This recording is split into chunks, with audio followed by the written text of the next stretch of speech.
तो linear polynomial के बारे में सबसे पहले शॉर्ट में जानते हैं कि इसका जो हाईएस्ट पावर होता है वो 1 होता है, जैसे कि 3x + 5, ये इसका एग्जांपल है। तो पावर जो है वेरिएबल का, ये एक्सपोनेंट का है ना, तो 1 होता है। इसको ये भी बोलते हैं कि जो डिग्री है ना वो 1 होती है। और minimum 1 term and maximum 2 terms होते हैं। टर्म्स मतलब कि ये 3x ये एक टर्म है और 5 ये दूसरा टर्म है। तो मैक्सिमम 2 टर्म हो सकते हैं इसमें और मिनिमम 1 टर्म हो सकते हैं। अगर हम पॉलिनोमियल x की बात करें तो यहाँ पे देखिए 2 वेरिएबल हो गए तो इसमें 3 टर्म हो गए, तो इसकी बात नहीं की जा रही है, ठीक है। सिर्फ x के बारे में। हैज ओनली 1 एंड 1, इसका जो है सिर्फ एक जीरो होता है, तो वही लिखा है हैज 1 एंड ओनली 1 जीरो। यानी कि अगर हम x की कोई वैल्यू रख दें जिससे कि ये पूरा जो है जीरो हो जाए, आगे मैं दिखाऊंगा एक्सप्लेन करके जब हम डिटेल में बात करेंगे। और इसका जीरो होने का मतलब ये भी होता है कि जो ग्राफ पेपर पे स्ट्रेट लाइन पे जो है ना वो एक्स पर कटेगा, कहीं ना कहीं एक्स पर कटेगा, एक्स एक्सिस पर।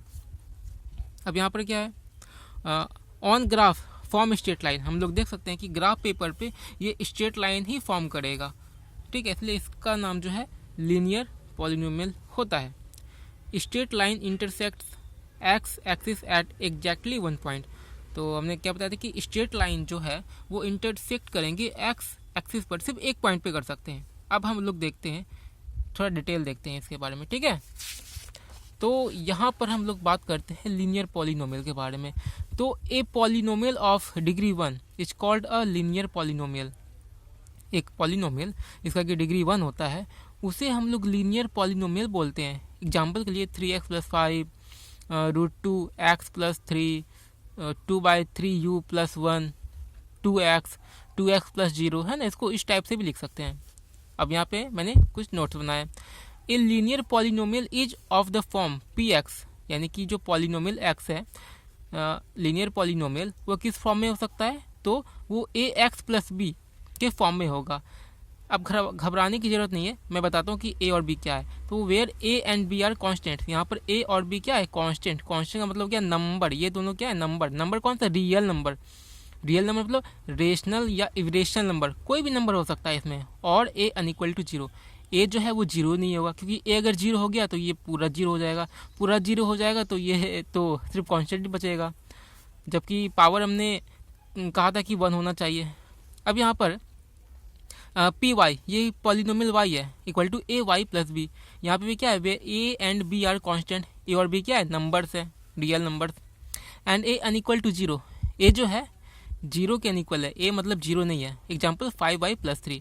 नोट 2, एक लीनियर पॉलिनोमियल जो है इन x can have at most 2 terms, यानी कि जो लीनियर पॉलिनोमियल होता है x में, उसमें ज़्यादा से ज़्यादा, यानी एट मोस्ट का मतलब हो गया नॉट मोर देन, और मैक्सिमम, यानी कि मैक्सिमम 2 टर्म्स हो सकते हैं। जैसे कि ये एक टर्म हो गया, फिर प्लस का साइन, फिर ये दूसरा टर्म हो गया। Means polynomial can be monomial, यानी कि वो मोनोमियल हो सकता है, मोनोमियल या फिर बाइनोमियल। बाइनोमियल मतलब 2 टर्म, और मोनोमियल मतलब कि एक टर्म। सिर्फ 5y ये भी एक लीनियर पॉलिनोमियल है, ठीक है। जैसे यहाँ पे लिखा गया ना 2x, ये क्या है, 1 टर्म हो गया, मोनोमियल हो गया। 2 टर्म हो गए तो बाइनोमियल हो गया। Number 3, constants are real numbers. जो कॉन्स्टेंट है ना, हमने बात की थी ना, ये कॉन्स्टेंट ए और बी, ये जो है कॉन्स्टेंट, ये स्थिर होते हैं, ठीक है, इसका वैल्यू चेंज नहीं होता है। तो ये रियल नंबर, रियल नंबर मतलब क्या होते हैं, real number equal to rational number और इरेशनल नंबर, ठीक है। जैसे कि इरेशनल नंबर में आ गए √3 और रेशनल नंबर में कोई भी नंबर हो गया, नेगेटिव पॉजिटिव कोई भी।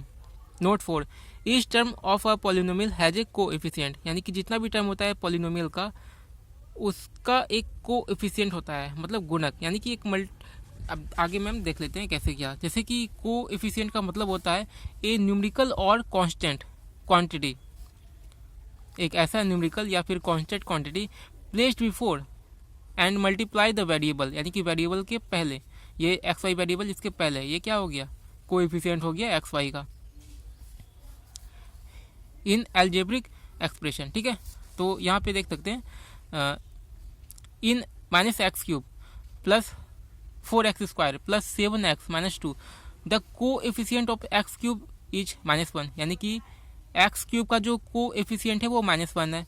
The coefficient of x square is 4 और एक्स स्क्वायर का कोएफिशिएंट बात करें तो 4 हो जाएगा। The coefficient of x is 7 और एक्स का जो कोएफिशिएंट है वो 7 है। और -2 किसका कोएफिशिएंट है, n-2 is the coefficient of x power 0। तो अगर बात करें कि एक्स पर पावर 0 का कोएफिशिएंट कौन है तो 2 है, -2। मतलब कि -2 जो है वो कोएफिशिएंट है किसका, एक्स पर पावर 0 का। ठीक है, और क्योंकि इसलिए क्योंकि एक्स पर पावर 0 इक्वल टू होता है 1 और 1 इंटू -2 इक्वल टू -2 हो जाएगा। तो इसलिए अब note 5, linear polynomial has 1 and only 1 zero, यानी कि जो लीनियर पॉलिनोमियल होता है उसका सिर्फ एक और एक जीरो होता है। कहने का मतलब है कि एक्स की जगह कौन सा वैल्यू रखे जो वेरिएबल है कि वो जीरो हो जाए। जहाँ पे देखते हैं a x plus b equal to zero, यहाँ पे जैसे पहले इसको देख लेते हैं 2x plus 1 equal to zero, 2x equal to इधर ले आएंगे तो -1 और यहाँ पर x इक्वल टू -1 और ये मल्टीप्लाई में है तो इधर नीचे डिवाइड में -1/2। तो यहाँ पे देख सकते हैं x का वैल्यू -1/2 रखेंगे तो ये जीरो हो जाएगा। 2 इंटू एक्स का वैल्यू -1/2, ठीक है, प्लस 1 इक्वल टू ये 2 कैंसिल और ये -1 प्लस 1 इक्वल टू जीरो। तो इसका मतलब यही है कि a x plus b equal to zero, a n equal to zero नहीं हो सकता है। ए एक्स इक्वल टू इधर ले आएंगे तो -b, x equal to -b और इसको उठा के इधर ले आएंगे तो बाई ए, तो -b/a ये इसका जीरो होता है।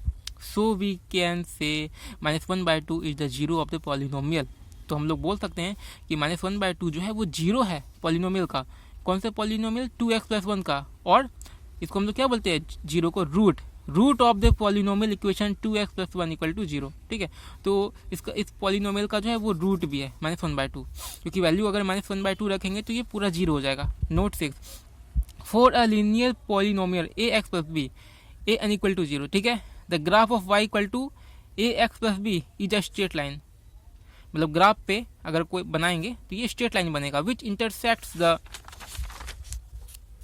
X axis at exactly 1 point, जो कि इंटरसेक्ट करेगा एक्स एक्सिस पे 1 पॉइंट पे। कौन सा, तो ये देखिए नेमली -b/a,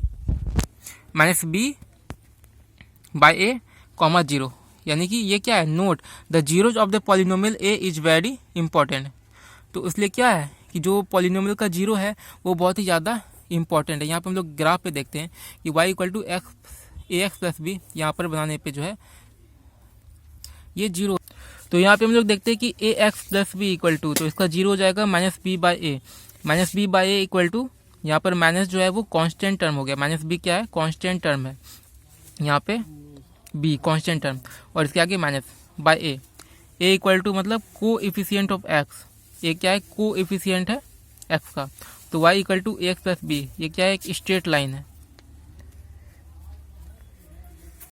वीडियो अच्छा लगे तो लाइक करें, कमेंट करें, शेयर करें और मेरे इस YouTube channel speed chilli education को जरूर सब्सक्राइब करें। इससे हमारा हौसला बढ़ता है, उत्साह बढ़ता है और हमें लगता है कि हमें और भी अच्छी वीडियो बनानी चाहिए। Thank you so much.